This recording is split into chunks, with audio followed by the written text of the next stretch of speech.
Already welcome everyone to another episode of our TSG podcast. For this episode, I have another one of our TSG coaches on with us. Coach Sam, welcome to our podcast. Thank you, Arian. Glad to be here. Yeah, and I want to kind of jump right into it first. We'll kind of go into some of the things you're doing, and then we can always come back around and do like a little background about you and how you got into lifting. But first, I kind of want to hear what kind of projects that you're working on recently with TSG.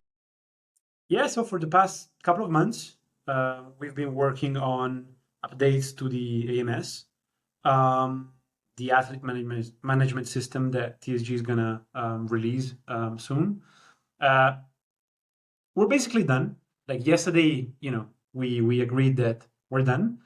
We need to test it on a few clients, and looks amazing. I think it's a really cool product. So yeah, I think we built some handy stuff in there. Yeah, and so for people who don't know, the athlete management system is something that Jason has been updating over the years, even from before I was around. He's had different versions where he's Yeah. always constantly looking into what kind of metrics he wants to track, what kind of formulas then he needs to bring in to update those metrics. Some of the stuff he's figured out his own. Sometimes he's had to hire some Excel experts. So we used to use, Excel and kind of format it for a PDF and then send the PDF training to the athlete in an email. And then when the time we done an update, we have to kind of go back, update the PDF again, send it again. So it can be a lot of back and forth.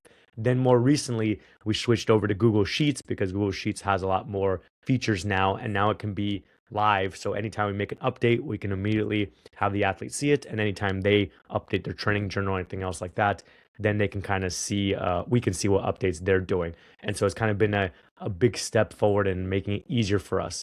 So now it's like the next step forward with this AMS. I want to hear a little bit if you want to break down kind of like the long-term planner first and what exactly that is. Mhm. Yeah.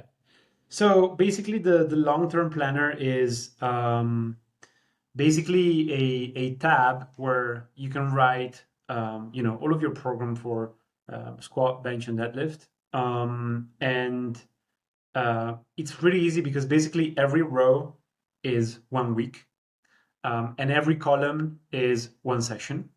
And so you can type in your training in there, and it's designed in order to be easy. Like it's responsive to a lot of possible variations, right? For example, you can type in 5x5 at 5, and the system is going to recognize that you mean 5 RPE. But you can also say 5 RPE. And if you say, 3 RIR, it's going to convert it into RPE or vice versa. So it's designed to be very flexible. It supports, a lot of possible variations. And so in there, you basically type in all of your training, and then there are a lot of graphs that display how tonnage evolves throughout a lifter's career, how average intensity evolves, peak intensity as well, number of lifts. Jason also built a really cool feature that now allows you to see how many sets you're doing per muscle group. So you can see, for example, I'm doing, I don't know, 10 sets for my quads and 15 for my back, right? And so, that's the place where you can write all of the program, and you can see all of the history of the lifter. And then you can import the programming that you write in there into the template tab. So in the template tab, you design the microcycle first. So you design the order of the exercises, which exercises you want the lifter to do, and so on. You import the training from the periodization tab, and of course, the system is designed to do it right. So it's gonna take the right exercises and put them in the right place. And so in the end, you're gonna see these tab where you've got all training in the right order, and it's basically ready to go. You just need to write the progressions. You can use AI to write some progressions for accessories, right? Because maybe on some accessories you might want to do something as simple as 3x10, 3x11, 3x12, right? And so instead of having to type all of that in, you can simply tell the AI to go and look for certain accessories and update those and write the progressions, because those are really simple. Whereas, for the big three, you can type it in. And again, it's flexible to support a lot of different prescriptions. Like, we created yesterday a doc where we list all of the possible prescriptions. It's like 15 pages of possible variations. So, like, no one is gonna have problem typing training in. Yeah, so going back to kind of the first point you made when it comes to the coach entering in the programming and the long-term planner. So you're saying, for example, one coach can come in and say 5 sets of 5 at 80%, and he'll know what that means. Another Of coach course. can come in and say 5 sets of 5 at RPE 7, and he'll know. Another coach can come in and say 5 sets of 5 at 3 reps in reserve. Will it Exactly. also do velocity? Yes, it's also So gonna you support that. Yeah. so you can say 5 sets of 5 at 0.4 meters per Yeah. second, and it'll know. Exactly. So Yeah. so that way, then it's built for whatever coach, whatever method they want to use, or even if you as a coach use different methods for different athletes, you can Yeah. then just fill it in using whichever methods you want, and then it understands that text and just imports it over to the actual template. Exactly. Yeah.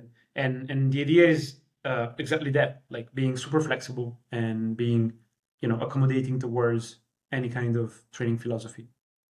Um, Yeah, yeah, I was gonna say, yeah, it sounds like one, yeah, that's super flexible, but then the other part is, do you then think this is also then faster for the coach to be able to write out the training weeks? that's the idea. Yes. Yes. I think it is. It is faster because um, the thing is, for example, you can store templates that you've used in the past, right? So then, for example, you might write a block, and then there's a section that automatically takes in that block in the archive, right? When you're done. So then you can quickly reuse it. But if you want to change certain parts of it, you can do that. It's going to be easy to do. Also, the idea is a lot of things happen automatically. Like, you don't have um, to do a lot, really. You just need to type in the progressions for the big lifts and the order of the exercises, and a lot of stuff is going to happen automatically. And the other cool thing, in my opinion, is that it supports more advanced features as well. Like, for example, there's a database that is going to be created where basically every single set performed by the athlete is going to be stored with contextual data. And so that's going to be super easy to do because basically it's automatic. Every night at 3 a.m., the system is going to automatically take the training, it's going to sync it, and then put it in the database, right? And so in the end, you've got these database with a lot of information on basically every set that the athlete performs, as long as they fill the journal in, of course. Um, and I mean, that's at the heart of data analytics, in my opinion. Like, if we want to bring advanced data analytics in powerlifting, having a good database with a lot of relevant information in it is essential. Yeah, definitely. And it all sounds really cool stuff. And for those listening, they might be like, "Oh, why are we talking about the TSG athlete management system?" The reason why I asked and brought it up is because not only does this benefit the TSG coaches and TSG clients, but also Jason does sell some of our products like the athlete management system. So if any other coach who wants this, if they enjoy this, they can then purchase the athlete management system and use it for their business. So then they can get all these benefits and features for their clients. So it's going to be something that's going to be hopefully better for everyone in powerlifting, for anyone under the TSG umbrella or anyone that wants to invest and buy it, they can buy it. Or maybe you don't want to buy it, but you want to listen and hear the ideas that we're trying to bring to powerlifting. And that's something then you as a coach can implement into your own file. You can be like, oh, that's actually a cool feature. What if I can find a way to implement that same feature? And so you can always build out yourself or hire someone to do it as well. Um, you mentioned as well the advanced data analytics. So I kind of want to know what your thoughts are on, like, maybe what would you consider to be advanced data analytics, or what do you see maybe in other sports that's lacking in powerlifting? Yeah. I could answer talking for 5 hours, I think. So the first thing that comes to mind is that it depends on the question that you want to ask, right? Basically, um, coaching can be seen in the context of data analytics as an optimization problem where the coach manipulates a set of decision variables, sets, reps, load, intensity, in order to maximize an objective function, which is the athlete's strength expressed on the platform. And that's subject to constraints, of course. Injury risk must stay below some threshold. The athlete has a finite amount of time to train each week. Recovery capacity is bounded, and the competitive window is finite. And also, I don't want to make this sound as a pure robotical engineering problem, because of course there's sports psychology as well. Actually, I'm a sports psychologist, because my first degree was in cognitive science, and then I did the master's in sports psychology. So I understand very well the importance of that, and that's also why in the AMS we are tracking information that is relevant in that sense.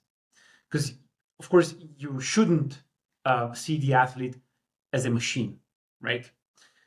So basically, every coach has to tackle something that is the classic exploration versus exploitation dilemma from decision theory. So exploitation means that you stick with what you know works, right? So the programming approach that has produced results in the past. Exploration means that you try something new. And the thing is, exploration has a cost, because if you try something new and it does not work, you've wasted the training block. But at the same time, pure exploitation has a cost too, because you will never discover a better approach if you never try one. So, that's a problem that is very well understood in engineering. It's technically a multi-armed bandit problem. And, there are many reasons why this problem is hard in the context of sports. And, to make it a bit more concise, the first problem is that feedback is delayed, right? Because the outcome that you care about arrives many weeks after you write the program. And of course, you have submaximal lifts, but those are proxies for what you want to measure. You have velocity at the given RPE, estimated 1 rep maxes, but they are noisy, right? Because they are not the actual outcome that you're trying to look for. And then, as a consequence, measurements are noisy. For example, RPE, subjective, and even if you try to be a bit more objective with reps in reserve, probably the precision of an elite athlete is going to be higher than the novice or the intermediate, right? On average, of course, it depends. And also, body weight fluctuates. The estimated 1 rep max is flawed in a way because the relationship between submaximal reps and maximal strength varies by individual. So you have to personalize that as well. Then you have confounders. You have sleep, work stress, relationships, nutrition, compliance, hydration. So those are gonna confound the situation, because when an athlete underperforms, you can't know whether the program was wrong or whether confounders corrupt the result. And also, the other problem is that even if you have a large database of athletes, the athlete in front of you is a sample size of one. Group averages tell you what works on average, right? And most people are pretty similar in the way they respond to training. But then there are always some differences, right? Differences in the context of their life, in stress, in the attitude, and so on. So that's another problem. And the other thing is there's known stationarity, because the system changes while you study. So, we learn something about this lifter, but in 6 months, this lifter is going to be different because of many reasons. So all of these things make this problem interesting and fascinating for many reasons. So to answer your question, other sports have done some interesting work in this sense, of course. Um, the first thing that comes to mind is cycling, right? That's really interesting. Basically, quick context for those who might not know, professional road cycling is an endurance sport that, where races can last 5 to 7 hours. And the key metric is power output. That is how much force the rider pushes through the pedals, multiplied by how fast the pedals turn. And so more watts means faster riding. And the critical number is watts per kilogram of body weight, because on climbs, heavier riders need more power to go the same speed, basically. So it's really interesting because when Team Sky, which is a pretty famous team, was founded 15 years ago, they started looking into advanced data analytics. And basically the core measurement tool was a power meter. Basically a small sensor bonded to the pedal crank that measures rotational force and multiplies it by pedaling speed to produce a reading every second, basically. So it's kind of like a speedometer for effort. And that tells you exactly how much physical work the rider is producing, regardless of hills, road surface, and so on. And so every second of every training ride and every race was recorded. And the team also used near-infrared sensors strapped to the calf that shine light into the muscle and measure oxygen saturation in real time, which is a bit less accurate than lab testing, but it's still very, very accurate. And beyond the bike, the team tracked sleep quality, transported personalized mattresses to every hotel to eliminate the variable of unfamiliar beds, and they tracked everything. And all of these data fed into a system that basically, in the end, wanted to calculate a training stress index. It's essentially the cyclist's version of tracking tonnage and fatigue and so on, right? But of course, that was done with a lot of information and with machine learning as well. And so that produced crazy results because they won, 6 of 7 Tours de France between 2012 and 2018 with Froome. And he was even accused of doping in 2015. And that's why the team released all of these data publicly. So you can see the data. It's publicly accessible. And they explained, the approach that they used. And so this is interesting because it shows that, Froome's power data did what subjective perception alone never could. It made performance transparent and objective, right? So, that shows what happens when you track effort objectively over time. And it's just one example. I was talking to Jason about this the day before yesterday. Another cool story is about injury prediction. That would be very, very cool in powerlifting. Basically, Getafe, which is a team in Spain, basically developed a system that collects about 200 parameters daily from different data streams, GPS vests, high-speed running distance, sprint counts, and so on. Also, daily self-report questionnaires and match data. So how many minutes the athlete played and so on. And then they use deep learning to basically combine all of these daily data with each player's full injury history, age, competition calendar. And the output was a simple traffic light for each player every day. So green is low risk, yellow is medium, red is high risk. And when a player was flagged red, the protocol was to reduce training load and send them for an ultrasound scan to look for, early tissue damage before symptoms appear. And, the thing there is it's very objective. Their injuries drop like 40% in first year and 66% in the second year. And then other teams started adopting that as well, right? So that's something that, for example, in powerlifting would be very, very doable as well. When it comes to powerlifting now, when you gave kind of these examples, do you already have some metrics in your mind of what you would like to track in order to get like a similar result? Like what metrics do you think are important when it comes to powerlifting? So the first answer is yes. The second one is AI can help us understand which variables are important, right? That's also the other cool thing. So I think that, of course, tonnage, average intensity, potentially also average RPE.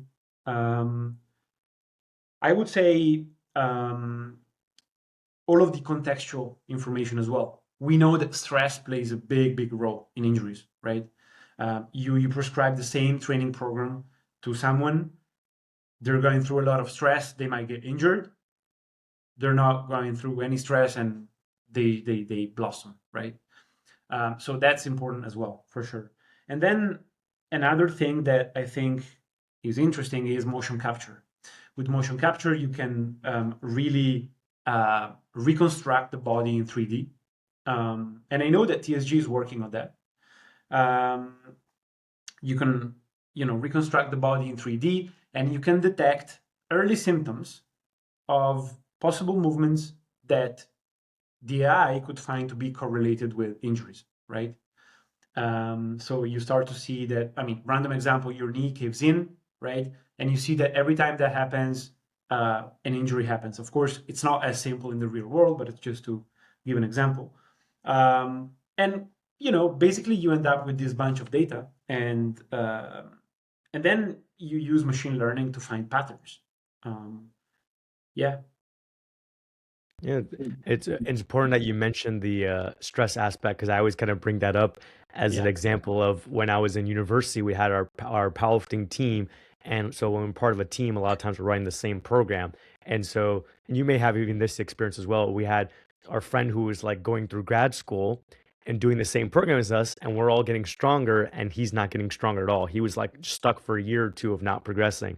As soon as like he finished grad school and moved on and like started like a job that was a little bit less stressful, even following the same program, all of a sudden then his strength went up. So even just like the program's the same compared to other people or even compared to yourself in a different time frame, but removing that stress led to a different outcome.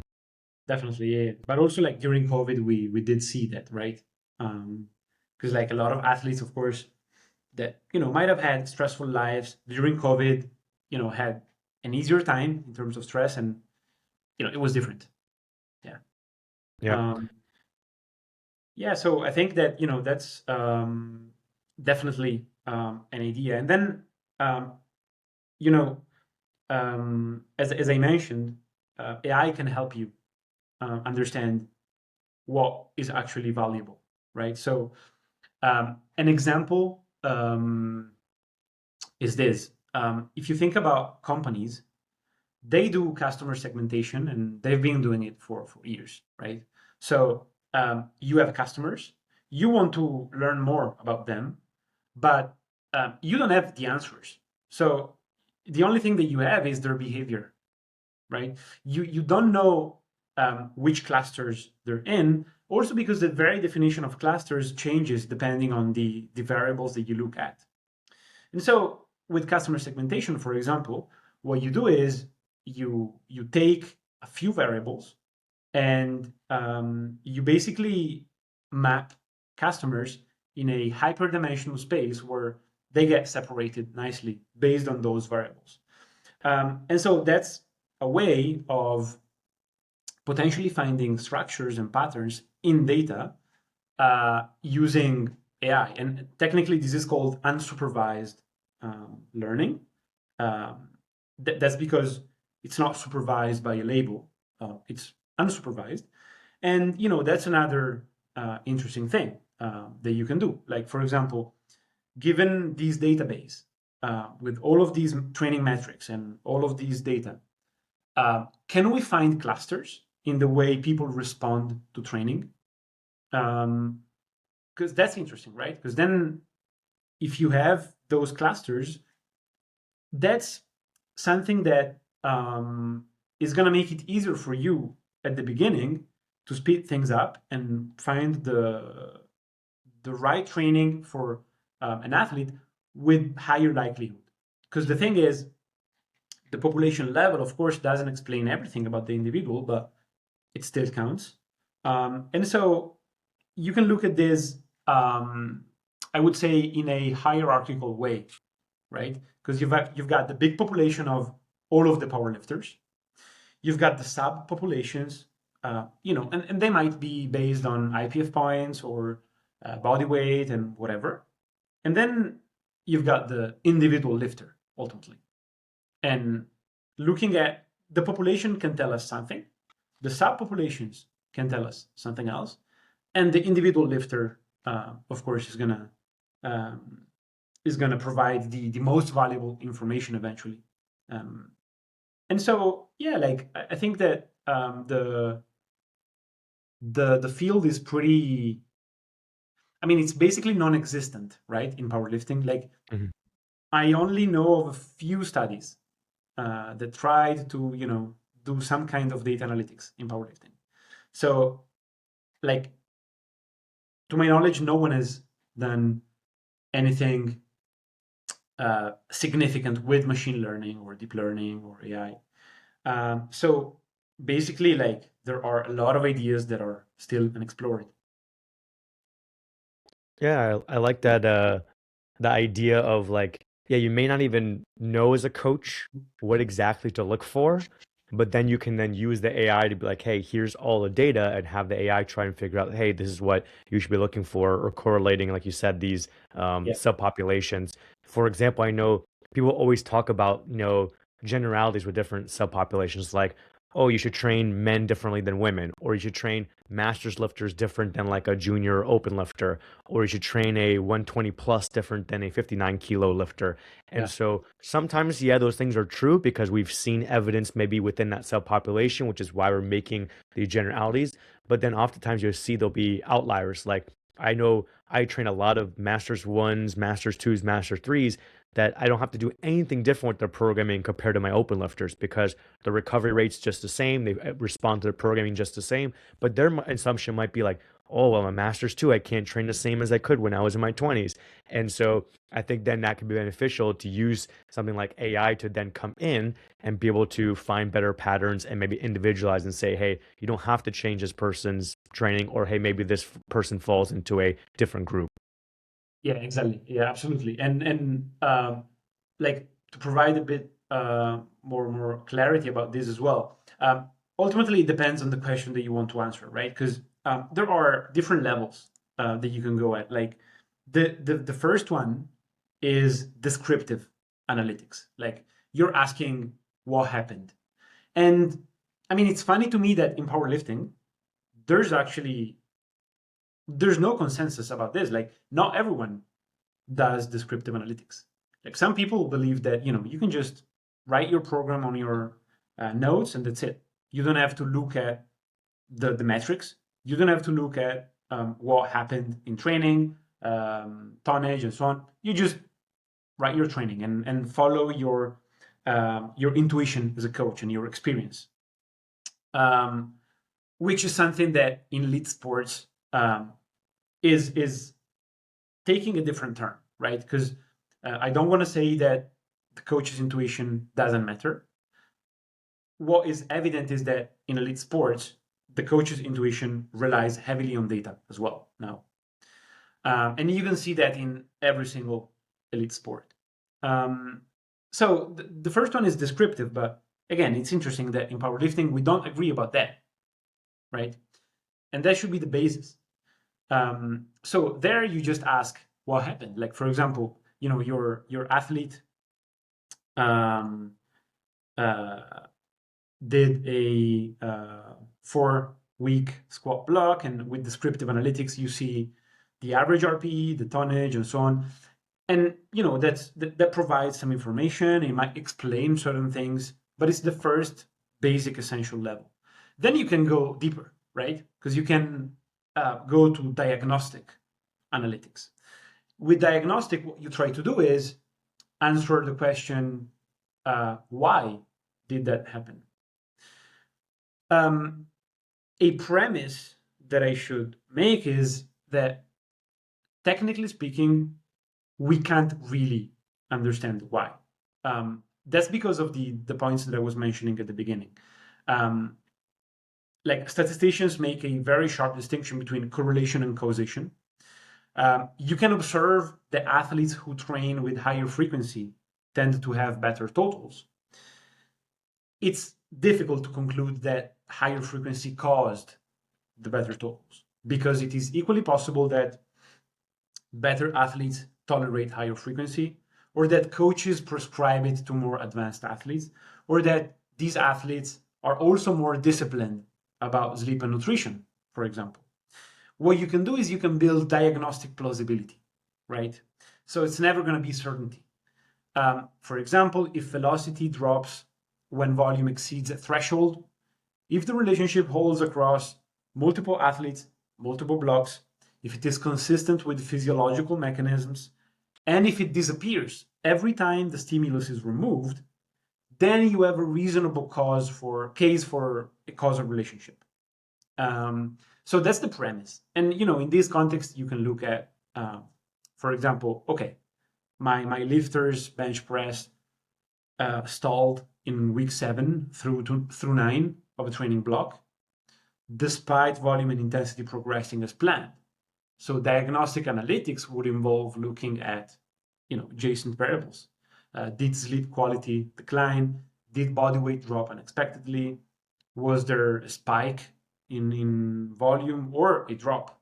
So this builds upon the descriptive analytics of point 1 to try and answer some questions about the why. And then the other question that you might ask is, what is likely to happen next? So that's predictive analytics, right? So here you use historical patterns to forecast future outcomes. So there's a cool paper about this, actually. It was published in Italy by a few researchers. Basically, they used machine learning on something like 9,000 European lifters. They took the Open Powerlifting database and they tried to train a model to predict the competition outcomes using only 5 variables: sex, age, body weight, the strength displayed at first competition, and the amount of time that had passed from that competition. And what they showed is that this machine learning model, with those 5 variables only, could explain 90 to 94% of the variance in the competition totals. Of course, it's difficult to explain the Austin Perkins, the Taylor athlete, right? And it's also difficult to explain the non-responder. But what these models showed is that, on average, the average population, it can be predicted pretty well. And it's interesting because it didn't have any training data. It was only competition totals. No RPE, no velocity, nothing. So, this is promising because it makes you wonder what will happen if you, fit training data in and you try to be a bit more granular as well. And finally, to conclude, that's probably the golden egg that we're never going to reach 100%. That's prescriptive analytics. So what should we do? That's difficult because basically what you want there is, in a way, auto-regulation at scale, like a system that adjusts the training program in real time based on incoming data. The lifter, logs their warm up. The system adjusts the working weight, the volume for the session. Like, in a crude form, that's what velocity-based training tries to do, right? I don't think this can happen to the point where the coach is going to become useless. Like, I don't agree with the people who say AI is going to replace powerlifting coaches. That's nonsense. Also, because again, you look at other sports, the coach stays there. It's just that the data helps them.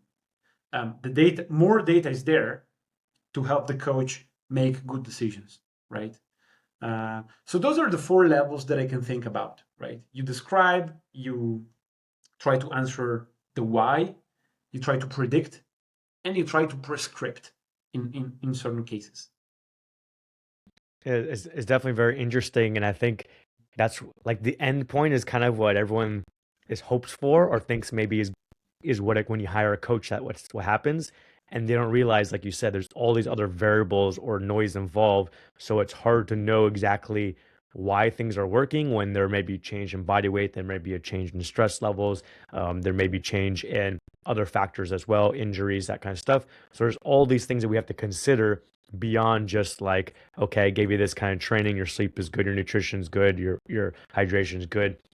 And so as coaches, maybe lifters don't realize it, is kind of we're not a guess, but maybe like, okay, a hypothesis based on my previous experience, based on the information the athlete's giving me.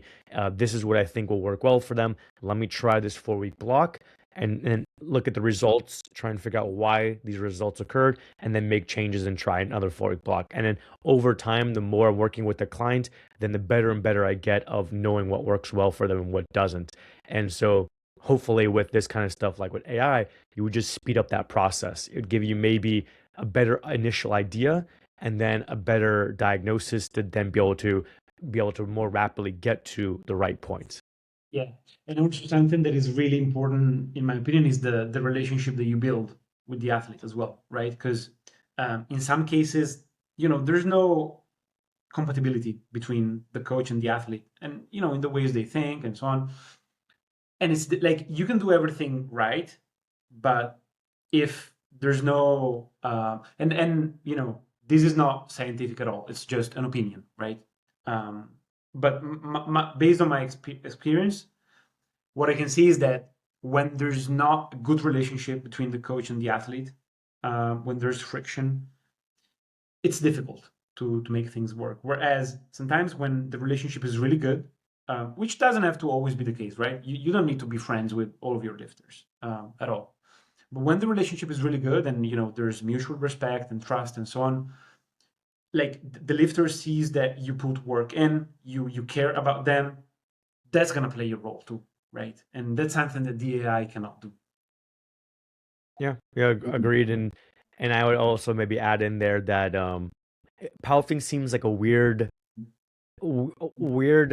industry or sport, whatever you want to call it, where people that want to like pay for coaching want to make sure they're getting their value, and the way they feel like they're getting their value is sometimes by how many hours the coach is putting in.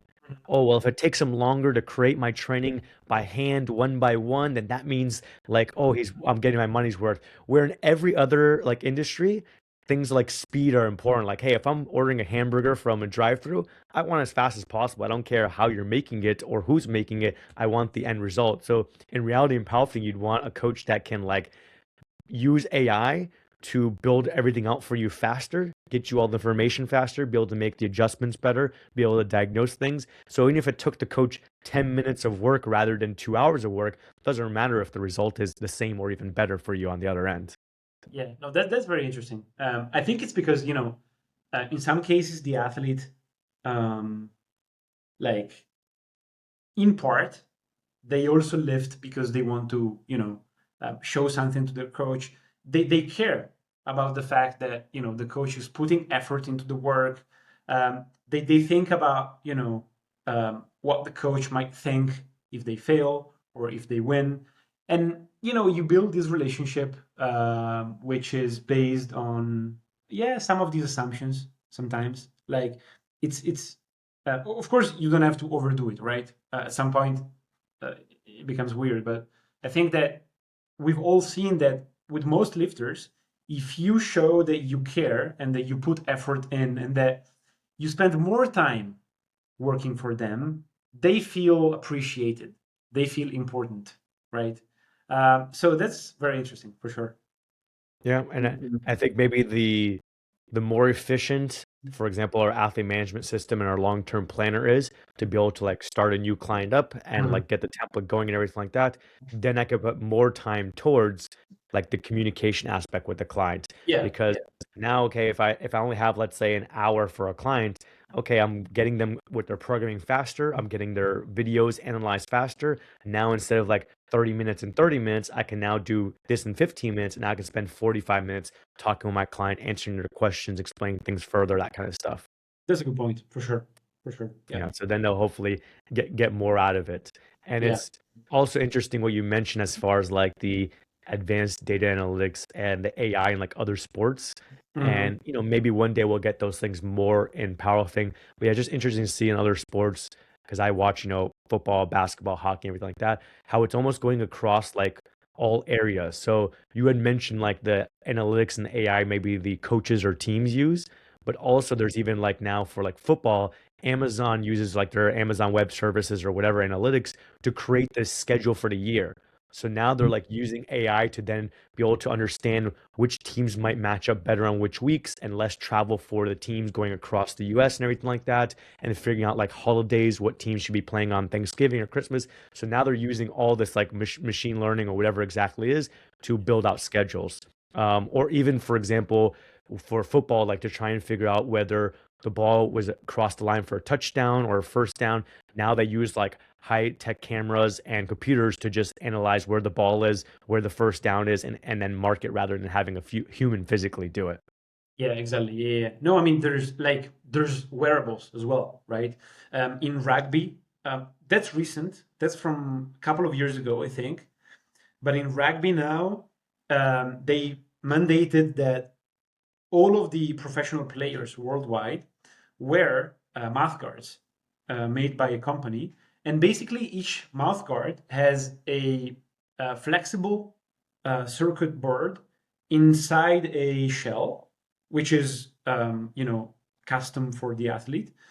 And basically, the board carries I think 4 accelerometers, and these accelerometers capture the full picture of how the head moves during an impact. And an infrared sensor detects whether the mouth guard is properly seated on the teeth. And when there's a threshold that gets exceeded, the mouth guard sends a Bluetooth alert to an iPad, and basically the doctor pulls the player for assessment, and then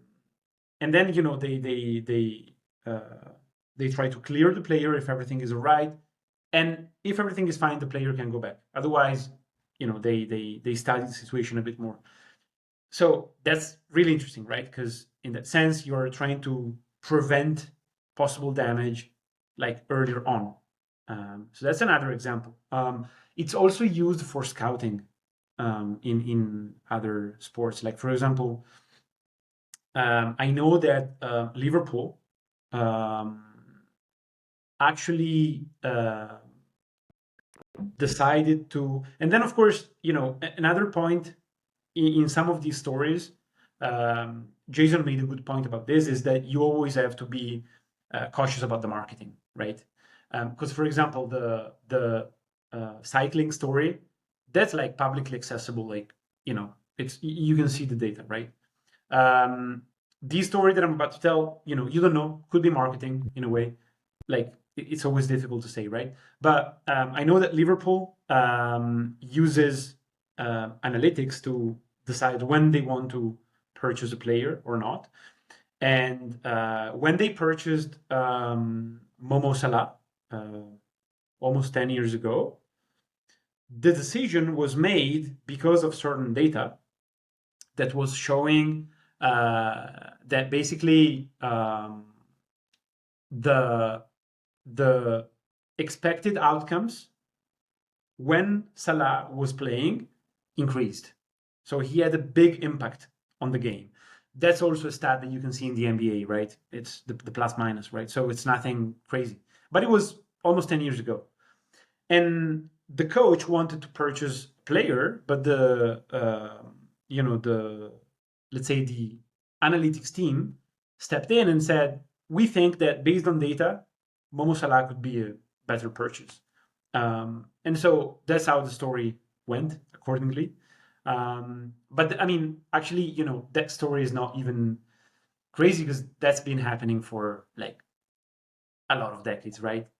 You find new metrics, you see that those metrics are important, and then you purchase players that um, do well in those metrics. And of course, the cool thing about AI is that it can help you find new metrics that might have been hidden, um, and it's gonna speed up the pattern detection problem.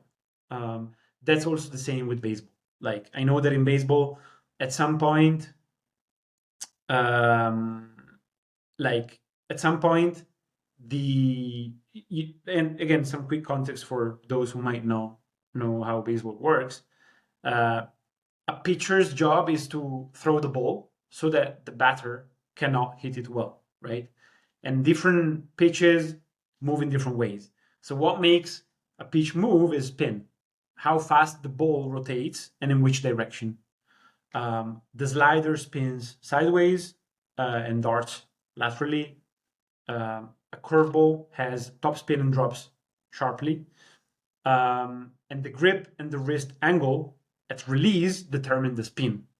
So I know that, I think it was in Seattle, if I'm not mistaken, but basically they decided to try and use data to make pitchers better. And so instead of a coach saying, try to spin it more, they gave pitchers precise numerical targets. And they used different layers of technology, a radar system that follows the ball from the pitcher's hand to home plate, and it measures how fast the ball spins, how much the ball moves horizontally and vertically compared to a hypothetically spinless throw, a portable device as well.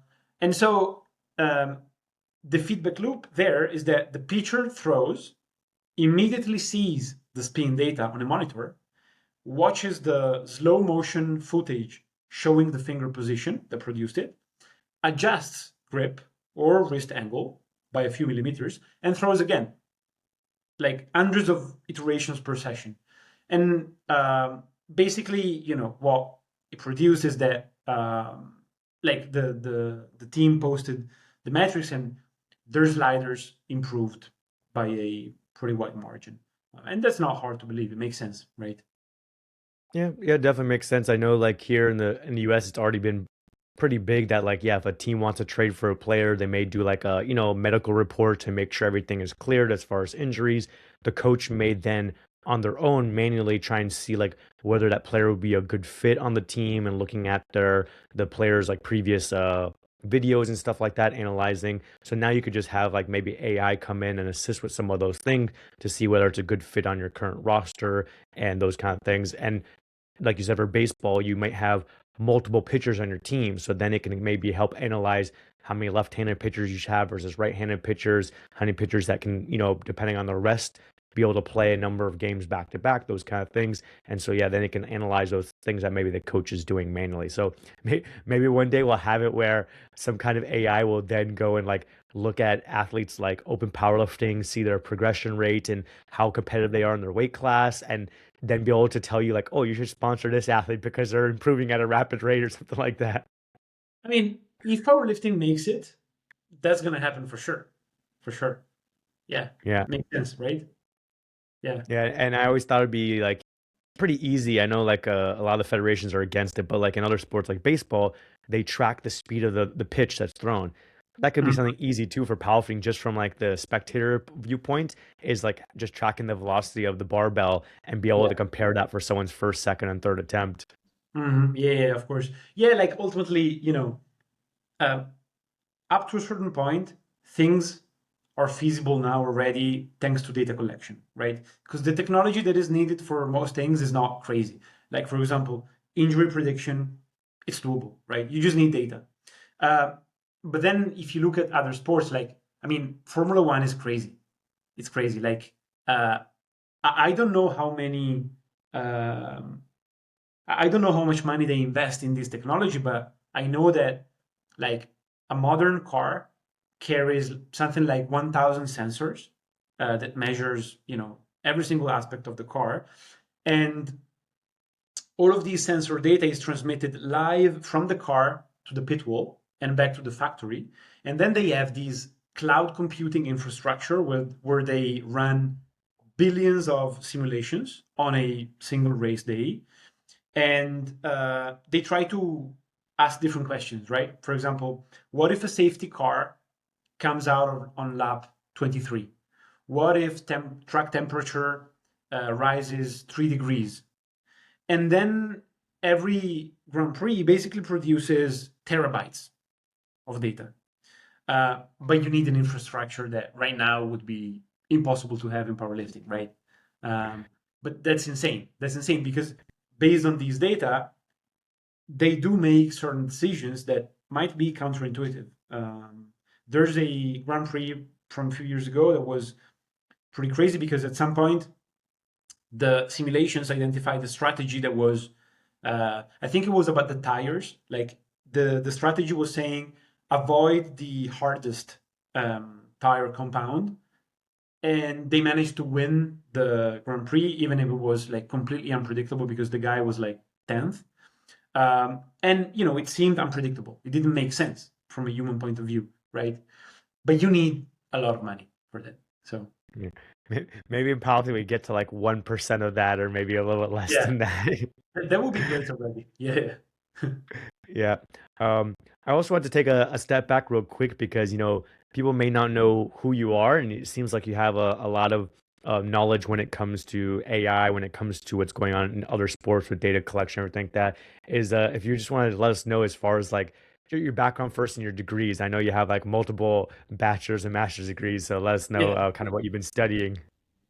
Yeah. So as I said, I started off with cognitive science. Um, that was the first interest that I had. And then um, I got interested in neuroscience. So I took a master's in neuroscience, and it was more from the computational side. So, like for example, my thesis was about modeling the behavior of neurons at the cellular level um, using mathematical models. Um, and then, like during that master's, actually got interested in AI as well, right? And that was, I think, 7, 8 years ago, something like that. So I started studying some AI by myself, and then I took a few courses, I took a couple of summer schools, and I started working in a lab in Canada, working on AI, and then like I got so interested that I did a master's in AI. And so now I work as a machine learning engineer, as a freelancer. So I work with different companies and I help them implement different products based on their needs. But yeah, like it's all coming back because the sports psychology masters now is interesting, right? When you think about powerlifting, and so the cognitive science degree, which at some point seemed useless, because then I went towards AI, is not useless anymore, right? So yeah, definitely a lot of interests. That's also why I could never focus on one topic extensively for many years in a row. It's like um, powerlifting is cool to me because it captures a lot of different aspects. Like there's the psychology aspect, there's the engineering aspect, there's the human relationship side and so on. So the technical aspect, uh, the anatomy aspect. So it's interesting to me because it captures a lot of different stuff that in a specific sector like wouldn't come together.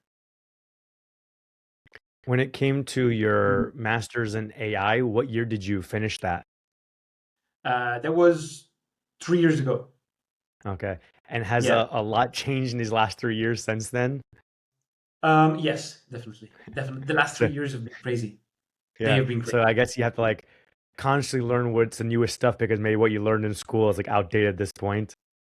I mean, the thing is, the thing is, I work in AI, so I have to stay up to date, anyways. So it's not even about studying, right? It's like it's part of my job. So the big breakthrough is large language models, of course, and yeah, like that's something that was definitely a breakthrough, but it was actually relying on architectures that were there already.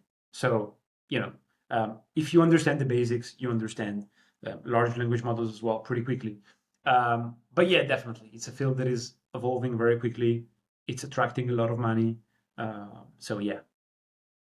And then in this timeline of when you're studying sports psychology, AI, all this stuff like that, when did you get into powerlifting? Yeah, so the story is I was playing basketball, and I went to the gym. Um, like I have like my mindset is like I never do anything putting like 50% passion into it. It's like it's either full committed or nothing.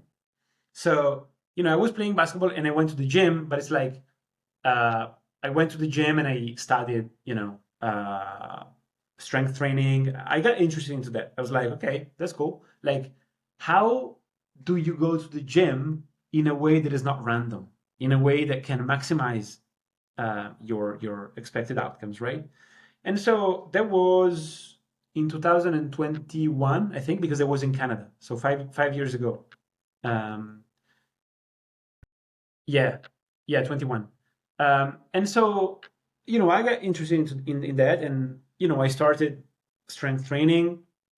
Then at some point, I got injured with basketball, so the strength training prevailed, and yeah, I was already coaching a few friends at the beginning, and then uh, it expanded into a big passion. Yeah. And when it comes to powerlifting, do you still have any goals for yourself as far as lifting, or are you now more focused on like goals for you when it comes to coaching or AI or other things like that? So, I mean, for myself, it's like um, I would say I'm pretty average. Like, I am not talented by any means. I don't consider myself, below average either. I would say I'm perfectly average. So, like, the goals cannot be crazy, right? We've got to be realistic in that sense. So, I think someday squatting something close to 300 kilos would be cool. I think 300 is, a big ask, but something close to that would be cool. Um, and yeah, it's definitely more about the coaching aspect, right? I'm much more interested in my lifters, for sure. Got it. Are there any other uh topics, and you said you could talk about this for hours. We won't keep people on for hours, but are there any other topics that you want to discuss when it comes to the data analytics or AI? Anything that's maybe interesting that you want to share? So I think another thing is if it's cool to look not only at other sports, but at other fields as well. Like if you look at precision medicine, precision agriculture, weather forecasting, algorithmic trading, and so on, they all share some of these problems, right?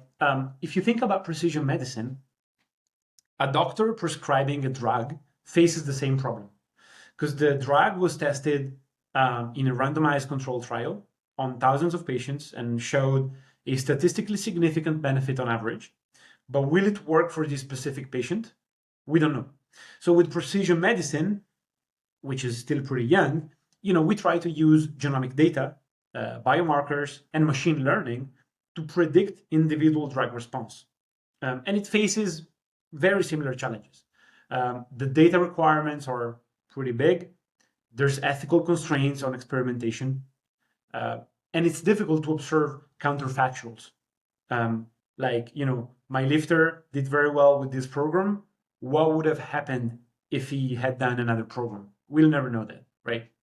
And so that's one thing, but it's the same with precision agriculture. Because like a farmer deciding which crop variety to plant, how much fertilizer to apply, and when to irrigate faces a feedback cycle measured in seasons. And the outcome depends on temperature, pests, soil composition. So that's all beyond the farmer's control. So, agricultural science has tried to deal with this for many years. And, modern precision agriculture uses GPS guided like variable rate application because different fertilizer doses for different zones of the same field have to be used based on soil sensor data and historical yield maps. And I could continue, right? Algorithmic trading is the same because like the system is non-stationary as well. Market dynamics change over time. So we could design a machine learning model that understands the market now, but in a few years it's going to be different, right?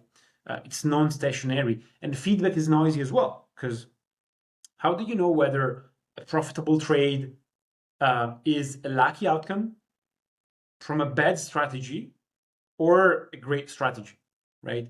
Confounders are everywhere. You've got macroeconomic events, regulatory changes, market microstructure shifts.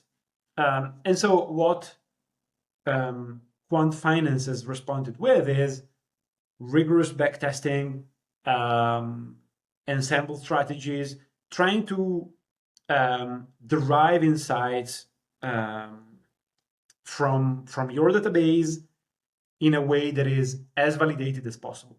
And so I think that what this means for powerlifting in practice is not that coaching is hopeless, right? By any means. It means that we need to have expectations that are calibrated to reality, I would say. So you'll probably never know why exactly a program worked or failed. It's too difficult to say. We can build plausible explanations and we can triangulate with multiple data sources. Certainty is not available. And also, I would say the other thing is this teaches us that we need to start from the population and work downward. Like use what you know about lifters in general as a strong prior, segment into meaningful groups, and then personalize to the individual when you have enough data to justify departing from the group estimate. Because the thing is, when you don't have a prior that goes back to the general population, the exploration game is pretty big. There are many ways this could go wrong, right? So you have to start with certain assumptions. You have to start with a prior, with a top-down hypothesis of some form. That's my opinion, of course. And also the other thing is, I would say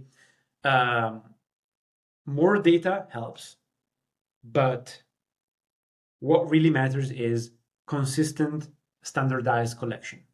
Like if you have data from 500 lifters, but they don't, fill in the journal, it's not going to be very useful. So I think that the team that will manage to put together, quite a few athletes, diligently filling in their journal with the right technology and the willingness to do this, that team is going to be pretty successful, I think. Yeah, I agree. That's very interesting stuff I had never even heard about when it comes to a medical field and agricultural field that you're discussing. So it's pretty interesting stuff that's going Yeah. on in other fields. When it comes to things like AI, it seems to be moving very rapidly. But then when it comes to powerlifting, oftentimes things kind of move slow just because we're a smaller sport, maybe less money involved, maybe people that don't want to test things out or mess with things. Do you think some of the ideas that we discussed today coming into powerlifting, like maybe more advanced data analytics, maybe using AI for helping with coaching or stuff like that, do you think that's maybe like 1 year away, 5 years away, 10 years away? I mean, At TSG, I think it's 0 years away. I think we can do it. I think we have the tools to do it. Um, for the sport in general, I am less optimistic. Like, for example, in Italy, which is the country I'm based in, I don't know any team that is equipped to do this. Like, not even 20%. It's very far. And if I think about other teams abroad, it's difficult. It's difficult because you need standardized collection of data, um, which requires organizing a database, which requires having an athlete management system, right, of some sort. And that's not something that a lot of people have. And then, even if you have that, then you need the engineer that is gonna build the model for you, and you need the experience. You need the coach who knows which priors to inject in the system, right, and which hypothesis to start from. And then you need a pretty heterogeneous population, right? The other cool thing about TSG is that we coach world champions, but also novices. And it's difficult to think about other realities that do this, and then they have also the other pieces as well. So for the sport in general, I think, like, to me, it's at least 5 years away, the way I see it. So yeah, that's what I would say. Yeah, I kind of agree with you there. It would be nice. For example, I was just teaching my mentorship yesterday for our Yeah. presentation. Six included the data that Enrico has done on the Mhm. relative volume Yeah. off of like maybe 1,600 weeks or more of training from all our athletes across various coaches. And I'm like, well, I was telling my class like, hey, 1,600 plus weeks is a lot of data and it's useful, but it's still small on the whole scale of the entire powerlifting population. So it'd be cool if like, yeah, what if you expanded that where like every IPF coach got to submit their programming from all their IPF lifters to the IPF, and now you have maybe hundreds of coaches submitting, thousands and thousands of weeks from all their athletes, and then imagine what we can do with that data. But yeah, Yep. that's going to be years and years away of being able to get people in place that kind of have that idea and to be able to implement that down, because even now at the IPF level, we don't have the IPF getting information from any members. The IPF looks at member nations, and then the member nations themselves have the information on their individual members. So then it becomes difficult to be able to kind of move all that up and have the IPF reach out to all the coaches or all the lifters and be able to like, hey, submit all your data. And then, like you said, having that data be structured in the same way that it can be easier to analyze. Not everyone is like all over the place with their information. Yeah, exactly. And the cool thing is, um, I think that this would have a big impact on powerlifting, because if you think about it, like, the impact of data analytics is probably going to be higher for simpler sports, um, for sports that can be deconstructed. That is, in basketball, you can do data analytics, but then, it's such a unpredictable game. There are so many components. There's, relationships between team players. There's the phenom.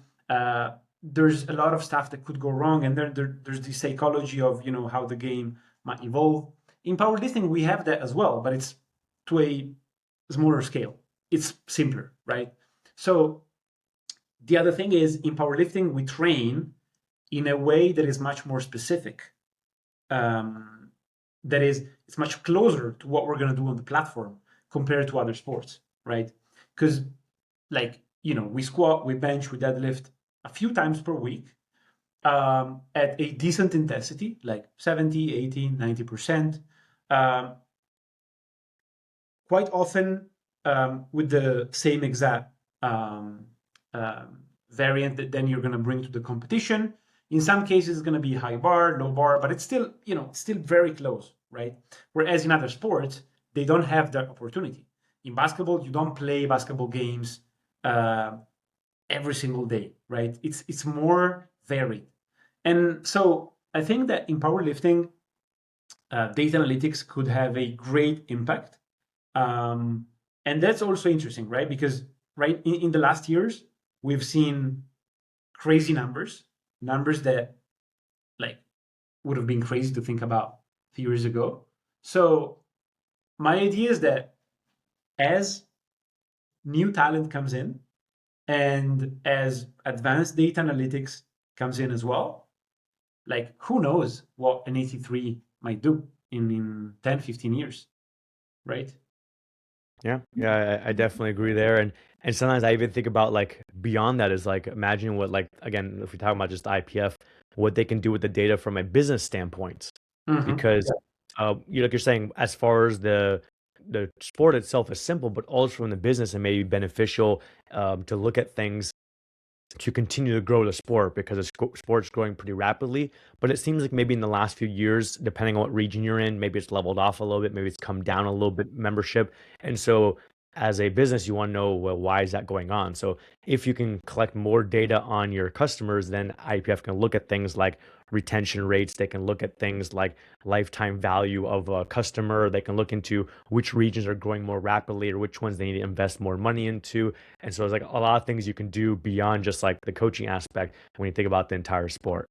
Yeah, 100%. 100%. I think that, like, um, the sport needs to be to keep being strategic about certain aspects that have nothing to do with training, but have a lot to do with competitions. For example, Sheffield, right? Sheffield, like I think we all agree that um, it was a great way to increase interest in the sport because it's a crazy competition. So probably whether powerlifting will make it or not is going to depend a lot on the format of the competitions, how cool you make them, how you organize the year as well, right? You could think of a tournament or stuff like that. Like the more exciting it is, the more people are going to watch. And so I think to my mind, that's probably the main hope that we need to have for powerlifting. And then yeah, like the money is gonna come in and as a consequence, everything else as well. Yeah, agreed. And I want to ask you about my stupid AI idea, but before I do that, I Mhm. want to make sure people can contact you. So I want to say like, what's the best way for someone to contact you if they want to talk about AI, analytics, coaching, whatever? Would it be Instagram? Yeah, yeah, sure. You can send me a message on Instagram. My What? nickname is Giuliano Dontario. It's a bit difficult to spell because it's Italian. Um, yeah, but you can find me as Samuele as well, which is Yeah. also difficult because it's still Italian. So yeah. Yeah, a little bit challenging, but for anyone, watching, we'll throw the link down in the description so you can also like click on your Instagram and go straight to your profile. Or when we, post stuff on the TSG account, they can follow the Strength Guys on Instagram and we'll tag you on there as well. And so here's my I always have like little ideas here and there when it comes to powerlifting. Here's my stupid AI idea that may not even be beneficial, but maybe beneficial at like lower level competitions for meet directors, is that when someone announces a powerlifting competition, they say a lot of the same things over and over again. Hey, bars loaded for this person, this many kilos on the bar, the lift is good or not good. Okay, no more changes to your openers. How close do you think, or is it capable right now to just have AI read the scoreboard, the score sheet, and just say the bar is loaded for Arian at 200 kilograms, and just have an AI do the announcing rather than a human? Oh, that's 100% doable for sure. For sure. Yeah, yeah. Like that would be feasible for sure.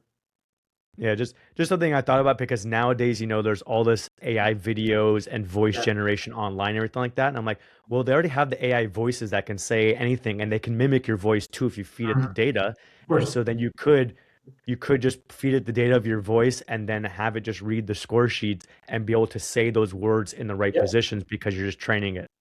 for sure, for sure. Yeah, I think that's definitely doable.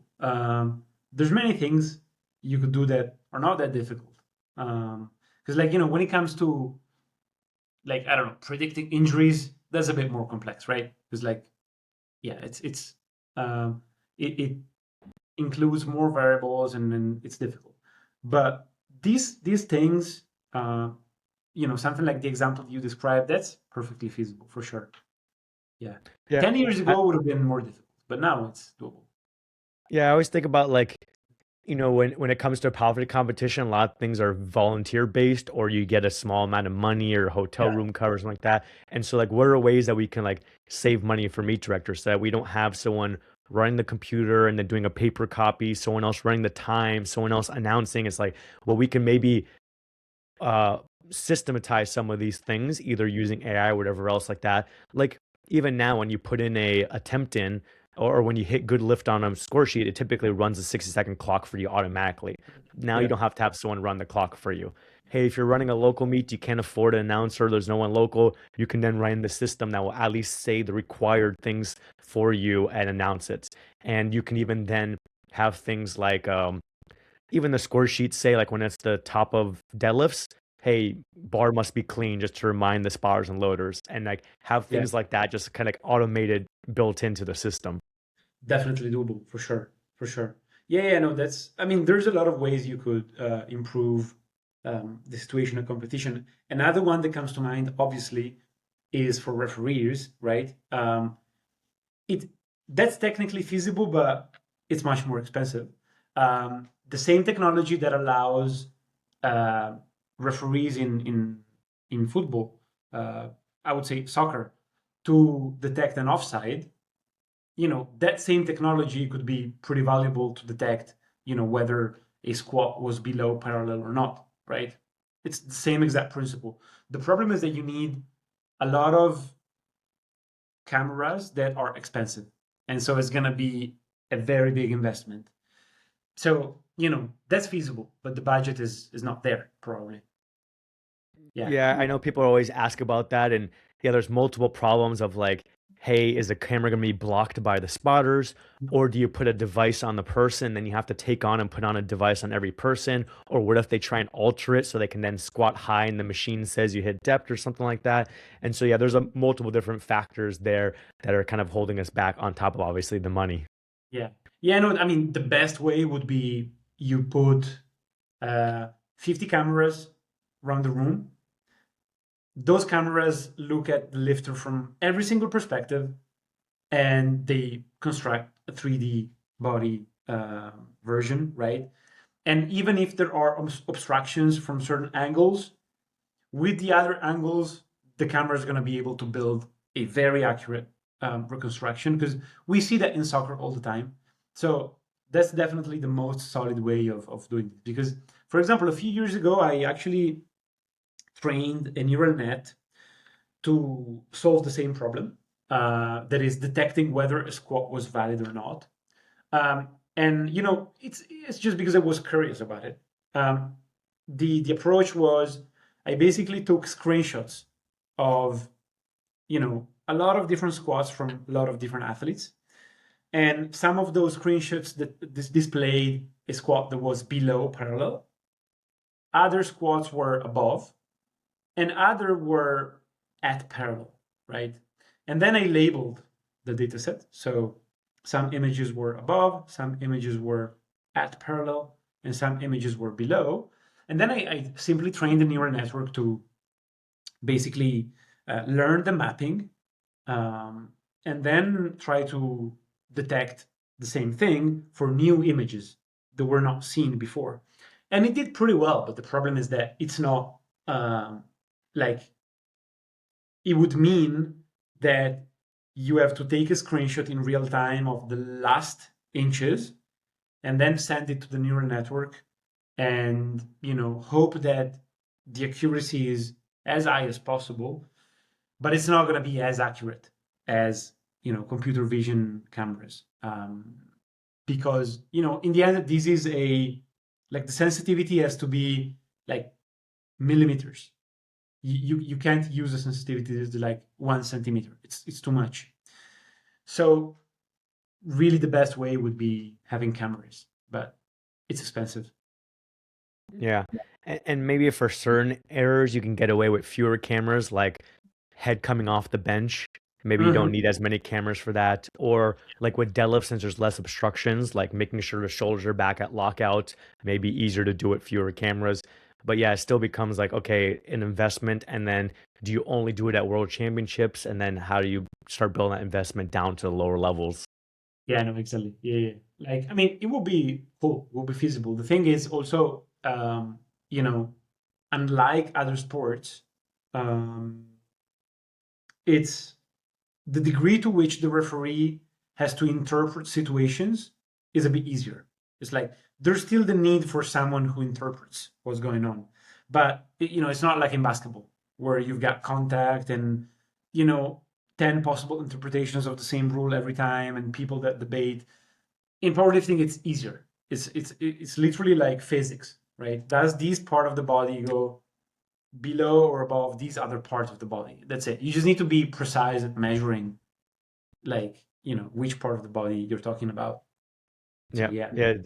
It definitely easier because then, yeah, you don't have the defense, yeah, contacting the offense as well, or the referee also running with the play while also trying to look and everything Yeah. like that. It's like, hey, you're sitting in a chair, one person's with the bar moving up and down, and so it's Yeah. easier for the referee to see. So maybe we don't need as much computers and cameras coming in and doing everything for us, but for some of the things that it does seem critical, and people are saying like, oh, referees messed this up or that up, it'd be nice to kind of have that in there as well. Yeah, for sure, for sure. Like I think we could solve the problem of refereeing in powerlifting. It's doable. Um, but yeah, then you also have to wonder, um, like for example, if you look at soccer, um, I know a lot of people that complain about how AI is helping referees because they say that it takes unpredictability and enthusiasm away from the game. So for the audience, does it help? Because for example, soccer in Italy has been declining a little bit in the last years. It's difficult to say that it's because of this, right? No, I mean there's other reasons as well, but for sure, like some people don't see this AI augmented version of the sport very well because in their mind, sports should be like super natural and intuitive and away from machines. So it's also interesting to think about that. And also, and this is of course um, like controversial, but if you take away all the debates, if everything is crystal clear, less people are going to talk about it, and probably there's going to be less interaction. Of course, there's not a good reason not to do it, but yeah, I think overall this is an interesting discussion, right? Are there areas where AI shouldn't intervene? For the sake of credibility and maintaining a good public perception of the sport. I think it's interesting. Like debates could be had about that. Yeah, it's definitely an interesting aspect is that when there's a big play at the end of the game that makes a decision one way or another, it's easy when you're like the team that's losing, as the viewer to then say like, oh, the referees screwed us and blame the referees. And next day at work, you're complaining like, oh, we would have won the game if the referees hadn't screwed up. But Yeah, then if you have like the definitive cameras and stuff like that showing that your team just screwed up and lost, you're like, well, I got no one to blame now. exactly, exactly. Yeah, yeah, for sure, for sure. So that's something that you have to take into account. It's interesting. Like I think that for example, anything that is related to injuries and preventing like bad stuff from happening, like everyone likes that, right? But when it comes to these aspects, it's also I was reading an article about this in soccer as well. Like, of course, now I mean you still have talents, of course, but everything is much more um, based on data. Like you build the players based on the data and so on. You look at cycling as well. It's looking more robotic, right? And yeah, the article was discussing whether that's good or not. Like whether sports should see their performances being enhanced because of data and possibly, you know, remove a little bit of the human component, or if they should just care about the performance and do that. So that's also interesting, right? It depends. It depends on how you see the sport, I would say. Yeah, I agree with you, and I think maybe the one of the reasons, if not maybe the main reasons, a lot of these sports and these teams are becoming more data dependent and more robotic is because they're looking at the profits and they want to make more Yeah, money.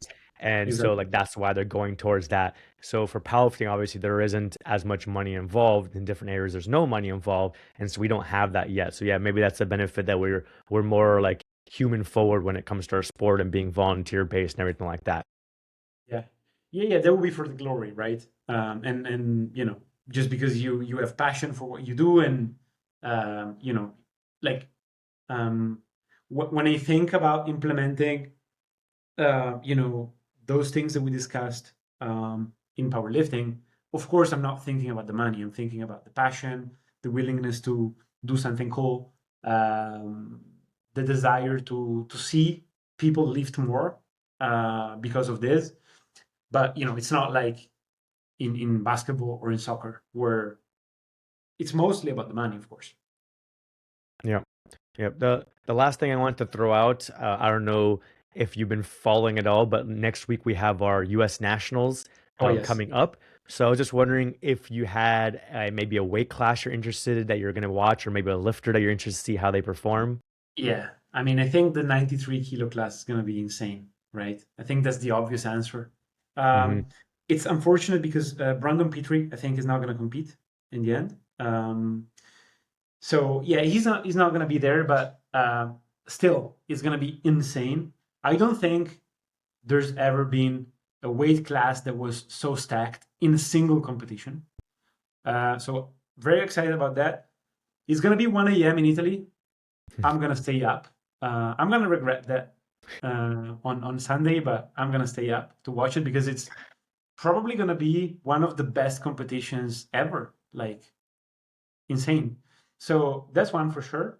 And I'm really interested to see what Will Ball will do, right? Because young kid shows up last year and does something crazy.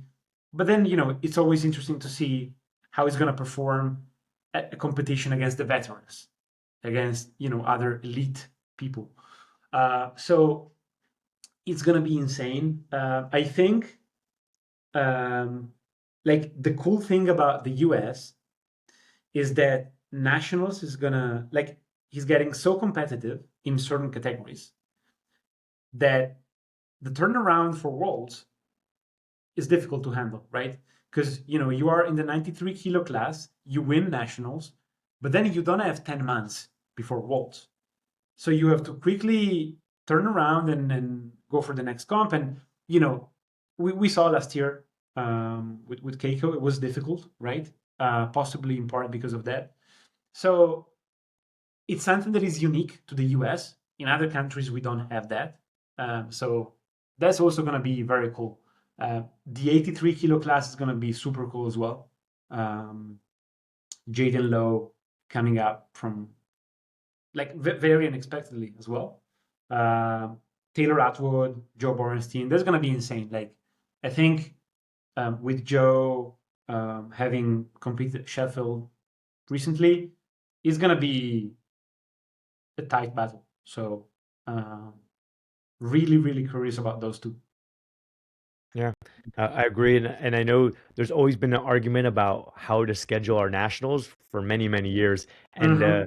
when we had more time in between, like we had some years ago, like 10 years ago, where the schedule was messed up, where nationals was like 1 month after Worlds, and then you had a huge time before the next Worlds, and people would argue the other way. They would say, well, those totals and placings are no longer representative of who the best is going into worlds because someone's maybe gotten much stronger, maybe someone got hurt or something like that, and so maybe it's no longer the best person. So now when you have this turnaround, it is maybe more of an accurate depiction of who the best person is going into worlds, but then it is that quick turnaround.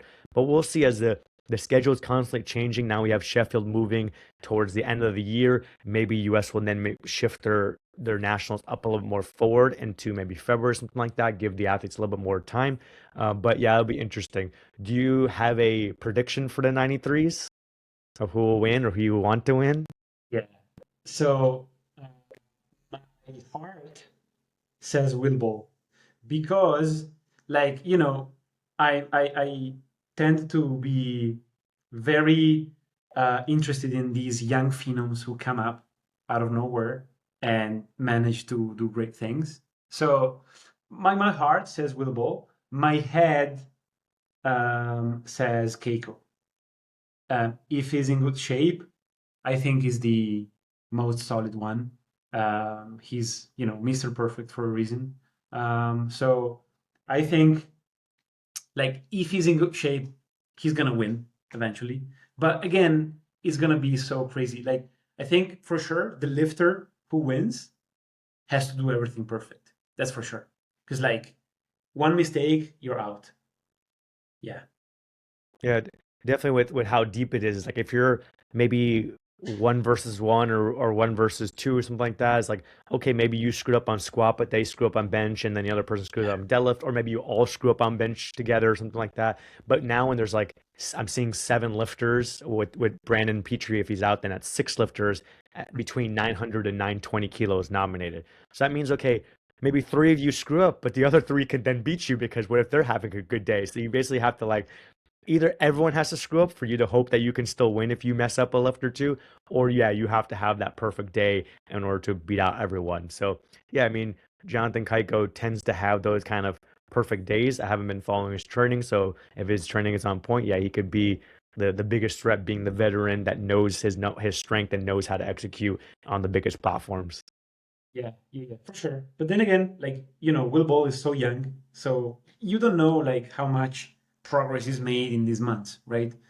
He's so young. Like I saw a single at I think it was 312 kilos, which was his second attempt a few months ago, and it flew. Yeah. So yeah, like just insane. I think like if he's gonna adhere to comp standards, he's good for 930, something like that. I think he could do that. But then again, um, it's different to prove it on this stage, right? Last year it was easier because it was alone. So yeah, we'll see. I think another topic is what about in 5 years when even more talents are gonna come up? Like, is it gonna be 20 people very close to each other? Like, how's it gonna be? That's gonna be very cool. That'll be a good problem to have. Yeah, exactly. Exactly. Yeah, yeah. Because at some point it's gonna be logistically difficult as well, right? Because if the category gets so stacked that you've got 15 people very close to each other, what are you gonna do? Like, it's difficult, right? Yeah. Um, so yeah. Um, That's definitely a problem we ran into with the previous IPF affiliate USA Powerlifting, was that we left nationals open, and you would have then a five platform competition, and you'd be mm, running 2 or 3 sessions a day, five platforms, because you had 1,000 plus lifters. It's yeah. great for the growth of the sport and promoting the sport, but then just the demand of finding a location and finding 100 plus referees and having to be there all day, it was like very straining on the organization, the referees, the spars and loaders, everyone involved. And so now you're not seeing that as much with the new Federation of Powerlifting America, but you're seeing that with the IPF World Championships. They're getting bigger and bigger, and they don't want to go to multiple platforms often. So now it turns into a 10-day championship. And the IPF EC and other volunteers have to be there for 10, 14 days to make sure the championship runs properly. And so maybe we have to eventually get to a point where we do put some kind of qualifying total, some kind of cap or whatever to limit the size, just because it's just growing so rapidly. Yeah, no, exactly. For sure. Like the number of kids that like is coming up from nowhere is insane for sure. So yeah, that really makes you wonder about what is humanly possible. Yeah.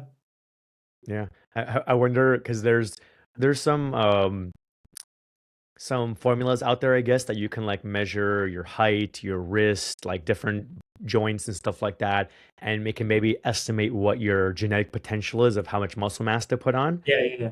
And so I wonder if then you can maybe use that as a base and find out a way to say, okay, now based on this genetic muscle mass that the person has, what is like the strength capability, and try and figure out like, okay, what's the top end for someone who's like an 83 or a 93?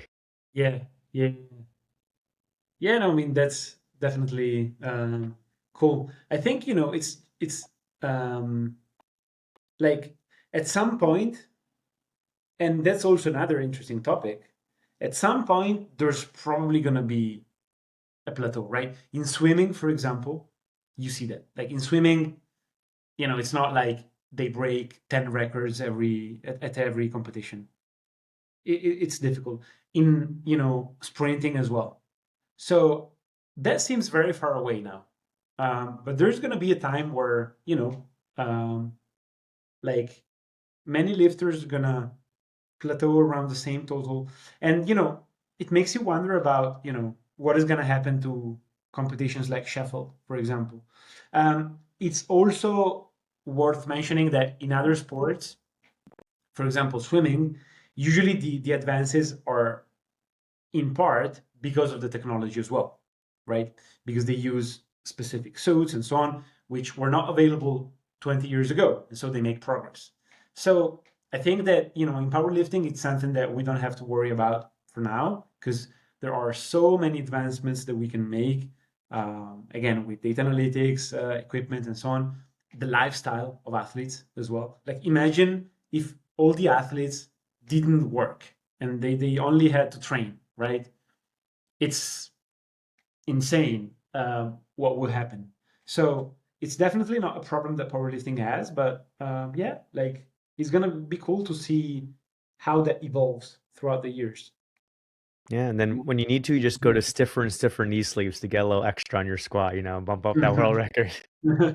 Yeah, exactly. Yeah. So But yeah, yeah, I think we'll end it there. I think we covered a lot of topics. We'll have to maybe bring you back on another time and go even more in depth into sure. AI and data analytics. And then by then we'll have the athlete management system out and you can maybe go Yep. more in depth in explaining it all. As I told people, you can check the information down in the description. We'll have links to our website, thestrengthguys.com, our Instagram, Sam's Instagram, and eventually when this stuff is for sale, we can throw the links on there for sale as well in case you want to purchase it for yourself. As always, thank you all for listening to our podcast. We had our release of our first 3 episodes. It seems like everyone's enjoying it. So now we're going to go on a regular every 2 week schedule. And so hopefully people will enjoy this one. They can throw their comments down below, everything like that, on their thoughts of AI in the world of powerlifting. And we'll catch you all on another episode. Thank you very much. It was very fun. All right. Bye.